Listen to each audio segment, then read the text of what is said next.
इस बार बहुत विवाद है कि दीपावली 31 अक्टूबर को मनाई जाए या 1 नवंबर को। कई भक्तों के फोन आ रहे हैं, मैसेजेस आ रहे हैं। मैं निर्णय देने से पहले अपने पूज्य पिताजी के साथ उससे पहले एक बात कहूंगा, ये सारा भेद शास्त्रों का नहीं है। शास्त्र स्पष्ट है, पुराणों का मत स्पष्ट है, क्या करना चाहिए, कब कौन सी तिथि और कौन सा त्योहार मनाना चाहिए। ये सारा का सारा जो भेद है ना, ये पंचांगों की गणना के आधार पर है। सौर और दृश्य पंचांग, इनके आधार पर, चित्रा और केतकी की गणना के आधार पर ये सब निर्णय किए जाते हैं। और इस समय वर्तमान में जो सौर पंचांग है वो विश्व, ऋषिकेश आदि कुछ पंचांग, और जो दृश्य पंचांग है वो भारत में 80 से अधिक पंचांग ऐसे हैं जो अलग निर्णय दे रहे हैं। शास्त्र क्या कहते हैं हम उसकी बात करेंगे। आपको अगर वास्तविकता में जानना हो तो पूरा वीडियो सुनिएगा, बीच में मत छोड़िएगा। इधर उधर के बेकार के वीडियो सुनने से अच्छा है कि हम महालक्ष्मी का पूजन मुहूर्त में करें। 1 नवंबर को ही दीपावली मनानी चाहिए, महालक्ष्मी का पूजन करना चाहिए। जितने भी पंचांग हैं वर्तमान में, उनमें से 2-3 पंचांगों को छोड़ करके 31 अक्टूबर गुरुवार के दिन चतुर्दशी का समाप्ति काल 3:53 अपराह्न में। उसके बाद में अमावस्या का प्रारंभ होगा, जो कि शुक्रवार 1 नवंबर को सायंकाल 6:17 तक चलेगी। दोनों दिन अमावस्या का स्पर्श है प्रदोष काल में, परंतु शास्त्रों की आज्ञा है, जैसे निर्णय सिंधु है, धर्म सिंधु है, तिथि निर्णय है, जैसे कल्पद्रुम है इत्यादि जो भी बड़े बड़े ग्रंथ जिनको सर्वमान्य कहा गया है, उन ग्रंथों में यम प्रदोष व्याप्ति ग्राह्या दिनद्वय सत्वा सत्य परा स्पष्ट आया है कि दोनों दिन यदि प्रदोष में अमावस्या का स्पर्श हो तो दूसरे दिन ही श्री महालक्ष्मी का पूजन करना श्रेष्ठ काल माना गया है और वही उचित है। और इसमें विशेष करके स्वाति नक्षत्र का जो स्पर्श है वो भी सर्वहित मंगलकारी योग है।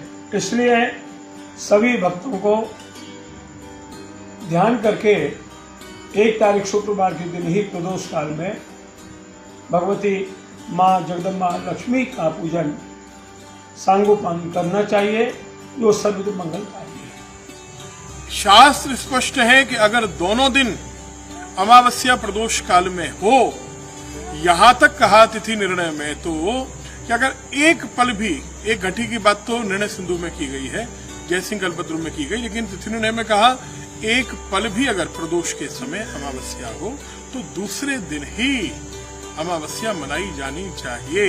31 को नहीं, 1 नवंबर को मनेगी, इसकी कोई काट नहीं है। सौर पंचांग के अनुसार जो लोग कह रहे हैं कि 5:15 बजे अमावस्या पूरी हो जाएगी, तो वहां एक और बात है, ध्यान दीजिएगा कि अगर अमावस्या 3 प्रहर से अधिक हो और प्रतिपदा वृद्धिगामिनी होकर बढ़कर 3.5 प्रहर से ज्यादा में अगले दिन समाप्त हो रही हो तो अगले दिन दीपावली मनाई जानी चाहिए। इसके अनुसार भी यदि प्रदोष पर हम ध्यान नहीं दें, प्रदोष के अनुसार भी दीपावली अगले दिन, अगर हम इस पर ध्यान नहीं दें तो भी प्रहर के अनुसार यदि देखें तो दीपावली 1 नवंबर को ही मनाई जाएगी। तीसरी बात, अमावस्या में पूजन में युग्म लेना चाहिए। युग्म माने किस दिन के साथ, किस तिथि के साथ उसका योग हो, चतुर्दशी के साथ या प्रतिपदा के साथ। कहा है अगर प्रतिपदा पड़वा के साथ अमावस्या का योग हो रहा हो, उसमें पूजन किया जाए तो वो महाफलदायी होता है, परम सुखदायी होता है, आपकी इच्छा और कामना पूर्ण करने वाला होता है, लक्ष्मी की कृपा प्राप्त कराने वाला योग है। लेकिन अगर चतुर्दशी के साथ युक्त होकर अमावस्या मनाई जाए तो उसका फल एकदम उल्टा विपरीत हो जाता है। अब इस पर जरा विचार करें। अगर आपकी पंचांगों की गणना में भेद हुआ तो उसका फल जनता क्यों भोगे? आप पंचांगकार यदि कहीं कोई गलत निर्णय देता है तो उसका फल जनता तो नहीं भोगेगी ना, जनता अपना विवेक से निर्णय ले। उसके बाद और अगली बात हम कहते हैं स्वाति नक्षत्र की बात। दो चीजें, एक आयुष्मान योग और एक स्वाति नक्षत्र, ये अगर दीपावली को अमावस्या को मिले तो अमावस्या मनाई जानी चाहिए, स्पष्ट है। स्वाति नक्षत्र कहीं भी 31 अक्टूबर को नहीं है और 1 नवंबर को पूरे दिन सुबह तक ब्रह्म मुहूर्त तक स्वाति नक्षत्र है और सुबह 10:40 के बाद प्रीति योग के बाद आयुष्मान योग भी आ जाने वाला है। तो दोनों योग मिल रहे हैं। स्वाति नक्षत्र के बिना दीपावली आप मनाएंगे कैसे 31 अक्टूबर को, जब स्वाति है ही नहीं। उसके बाद एक और बात है कि दीपावली के दिन बहुत से लोग सूर्योदय व्यापिनी मानते हैं। ये तिथि चंद्रोदय व्यापिनी होती है, सूर्योदय व्यापिनी नहीं।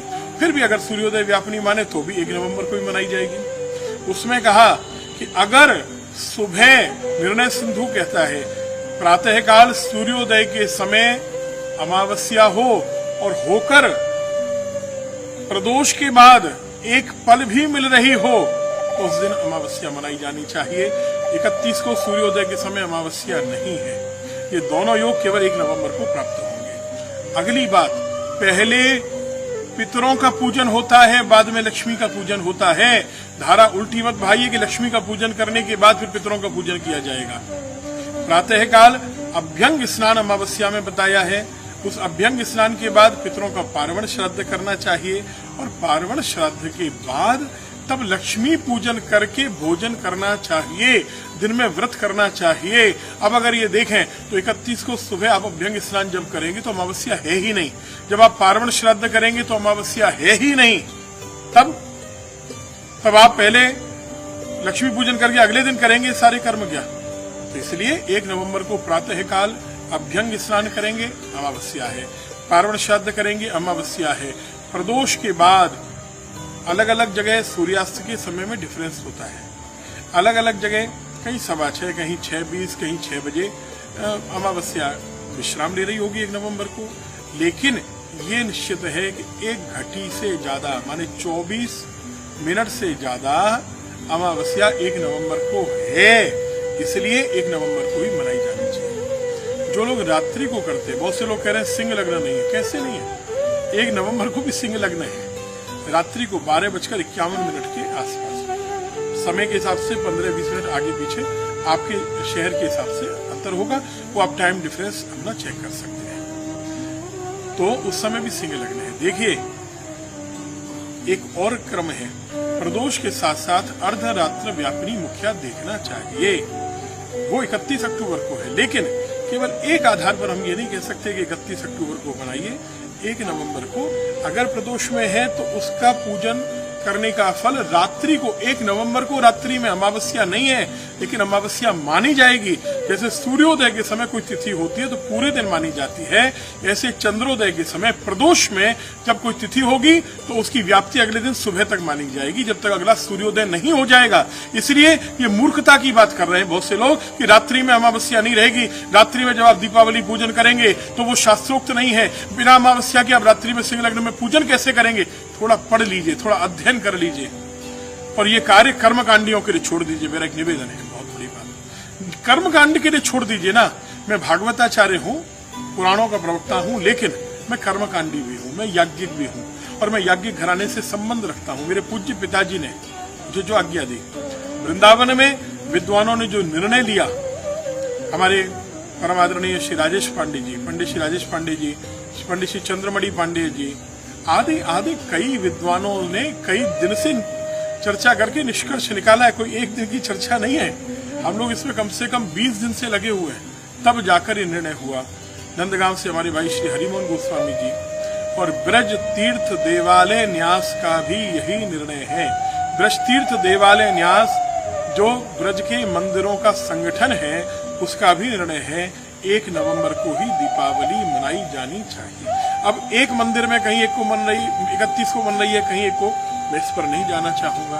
देखिए काशी में कहा क्या कहा गया, अगर उस पर ध्यान दें कि लोग कह रहे हैं कि काशी में निर्णय लिया गया सर्वसम्मति से कि 31 अक्टूबर को मनाई जाएगी, तो पिछले वर्ष ही 1 साल पहले ही परम वंदनीय कांची कामकोटी पीठ के शंकराचार्य परम वंदनीय श्री विजयेंद्र सरस्वती जी महाराज, जिनका मुझ पर अपार स्नेह है, उनके अध्यक्षता में उनके द्वारा एक धर्म सभा का आयोजन किया गया था 1 वर्ष पहले, जिसमें पूरे भारत के पंचांगकारों को एकत्रित किया गया और सभी पंचांगकारों ने उसी काशी में एक मत से निर्णय लिया कि अगले वर्ष 2024 में दीपावली 1 नवंबर को मनाई जाएगी, 31 अक्टूबर को नहीं मनाई जाएगी।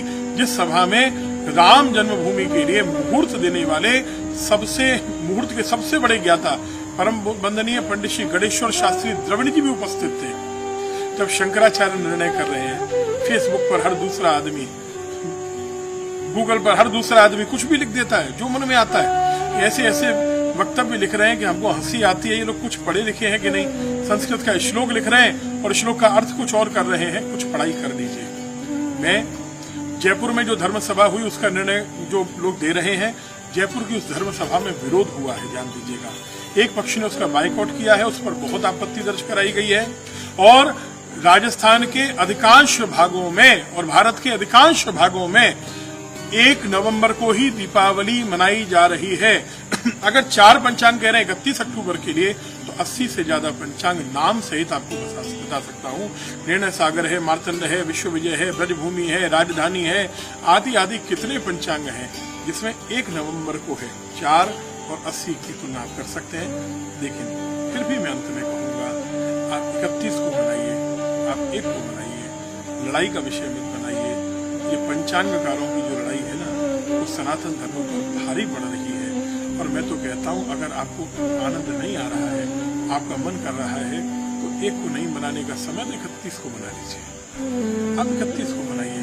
लक्ष्मी जी हमारे घर में जिस दिन भाव हो, मुहूर्त देखिए प्रदोष तो लगी जाएगी। शास्त्रोक्त निर्णय तो 1 नवंबर का होगा, लेकिन फिर भी जो 31 को मना रहे हैं, हमारा उससे कोई विरोध नहीं है। फिर वो 31 को मनाए। अरे ये लक्ष्मी जी ने, महालक्ष्मी जी ने अवसर दिया है। एक दिन क्यों 2-2 दिन पूजा करने का अवसर दिया है। दोनों दिन लक्ष्मी आएंगे, ऐसा मत सोचिए कि 31 को ही आएंगे, 1 को ही आएंगे। दोनों दिन लक्ष्मी आने वाली है, आनंद लीजिए। हम तो कहते हैं सभी लोग 2-2 दिन कर लीजिए ना पूजा। अरे 5 दिन का त्योहार है ना, 6 दिन का बन रहा है, क्या समस्या है? आप 6 दिन मनाइए ना त्योहार को। धनतेरस आदि सभी त्योहारों का निर्णय, छोटी दीपावली, गोवर्धन पूजा, भाई दूज कब मनाई जाएगी, इसका एक अलग से वीडियो जारी करेंगे, क्योंकि ये वीडियो बहुत लंबा हो गया है और आप लोगों ने धैर्य रखा, उसके लिए धन्यवाद। अगर आप सहमत हैं, अच्छा लगे तो हमारे हिसाब से मनाइए, पर नहीं तो कुतर्क मत कीजिएगा। तर्क के साथ कोई उत्तर दे तो उसका स्वागत है। कुतर्क के लिए हमारे पास तो बहुत समय है, लेकिन आप लोग क्यों अपना समय खराब करें हमसे बेकार की चर्चा करके। और जो शास्त्र का ज्ञाता हो केवल वही चर्चा करे। हर व्यक्ति गूगल पर देखकर कभी भी कोई निर्णय नहीं दे, सुनी बातों पर ध्यान नहीं दे। जब तक कर्मकांड का अध्ययन नहीं किया, मैं कहता हूं हमारे वृंदावन में भी कुछ ऐसे कथा प्रवक्ता हो गए हैं जो एक तो ब्राह्मण नहीं है और ब्राह्मणेतर होकर वो ब्राह्मणों का निर्णय दे रहे हैं। ऐसे लोगों का बहिष्कार होना चाहिए, सार्वजनिक रूप से बहिष्कार होना चाहिए। वो हर बार गलत निर्णय देते हैं, हर बार अलग निर्णय देते हैं। अगर आपने कभी निर्णय सिंधु, जय सिंह कल्पद्रुम, धर्म सिंधु का दर्शन नहीं किया, आपने व्रत विवेक आदि का दर्शन नहीं किया, पंचांग निर्णय का दर्शन नहीं किया, तिथि निर्णय का दर्शन नहीं किया, आप किस आधार पर निर्णय दे रहे हैं? एक पंचांग उठाया बस आप निर्णय दे देते हैं। पंचांगों में विभिन्नता है और इसके लिए प्रयास किया जा रहा है। सनातन धर्म की सर्वोच्च कमेटी बनाने के लिए आप सबके सहयोग से मैंने प्रयास प्रारंभ कर दिया है और 2 जगतगुरु उसके लिए पूर्णतया सहमत भी हो चुके हैं। कार्य प्रगति पर है और आगामी प्रयागराज के महाकुंभ में ये कार्य, अगर कृपा रही प्रभु की, तो ये कार्य होगा। और यदि ये कार्य हो गया, आप सब लोग शुभकामना करिए, तो फिर उसके बाद सनातन धर्म में कोई बिखराव नहीं होगा। इससे बड़ा काम सनातन धर्म के इतिहास में 1000 वर्ष में नहीं हुआ होगा। अगर ये कार्य हो जाता है, इस सबके लिए आपका सहयोग चाहिए और आप सब लोग अपनी सद्भावना व्यक्त कीजिए और लक्ष्मी जी का पूजन आनंद से करिए। दोनों दिन करिए, हम तो करते हैं। और अगर शास्त्रोक्त मानते हैं, हमारे मत को मानते हैं, तो 1 नवंबर को करिए। अन्यथा 31 अक्टूबर वालों को भी हम बधाई देते हैं, वे हमको बधाई दें। महालक्ष्मी माता की जय। राधे।